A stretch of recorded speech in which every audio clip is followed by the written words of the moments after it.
Anjarakandy dental college വിദ്യാർത്ഥി നിതിൻ രാജ് ജീവനൊടുക്കിയ കേസിൽ ഒളിവിൽ കഴിയുന്ന പ്രതി ഡോക്ടർ റാമിനെ 3 മാസം കഴിഞ്ഞിട്ടും പോലീസ് പിടികൂടാനായില്ല. മുൻകൂർ ജാമ്യാപേക്ഷ സുപ്രീം കോടതിയും തള്ളിയതിന് പിന്നാലെ ആന്ധ്രാപ്രദേശിലെത്തിയ ക്രൈംബ്രാഞ്ച് സംഘം പ്രതിയെ കണ്ടെത്താനുള്ള ശ്രമം തുടരുകയാണ്. 3 മാസത്തിലധികമായി ഒളിവിൽ കഴിയുകയാണ് ഡോക്ടർ MK റാം. ഇതിനിടെ തലശ്ശേരി കോടതിയും ഹൈക്കോടതിയും സുപ്രീം കോടതിയും മുൻകൂർ ജാമ്യാപേക്ഷ തള്ളി. പ്രമാദമായ കേസിൽ പ്രതിയെ അറസ്റ്റ് ചെയ്യാനാകാതെ ഇരുട്ടിൽ തപ്പുകയാണ് പോലീസ്. ഡോക്ടർ റാം ആന്ധ്രാപ്രദേശിലും കർണാടകയിലുമായി ഒളിവിൽ കഴിയുന്നുവെന്നാണ് പോലീസിന് ലഭിച്ച സൂചന.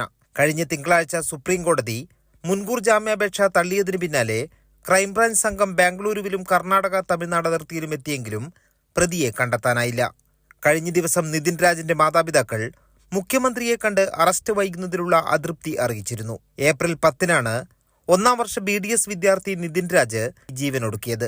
ഡോക്ടർ റാമിന്റെ മാനസിക പീഡനമാണ് ആത്മഹത്യക്ക് കാരണമെന്ന പരാതിയുടെ അടിസ്ഥാനത്തിലാണ് ആത്മഹത്യാ പ്രേരണ കുറ്റം ചുമത്തിയത്. കൈരളി ന്യൂസ്, കണ്ണൂർ.